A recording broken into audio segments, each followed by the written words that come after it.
Hi, this is Isaac Hickerson with Hudson Incorporated, Mayfield, Kentucky. In today's video, we're going to talk about how to update our 6000 receiver once we have the update on our thumb drive. So using a 2630 for this video, got my StarFire 6000 receiver.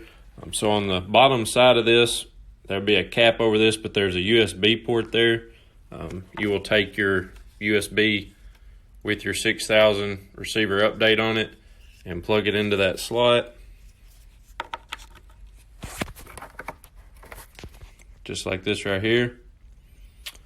And then once you have that plugged in, you will come to your main menu button on your display, go to your receiver tab.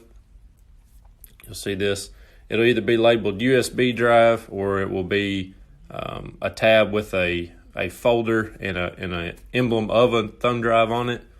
You will click that, and as you see down here, it says update receiver. I click that, and there is my SF6000.perc file. I click that, hit update.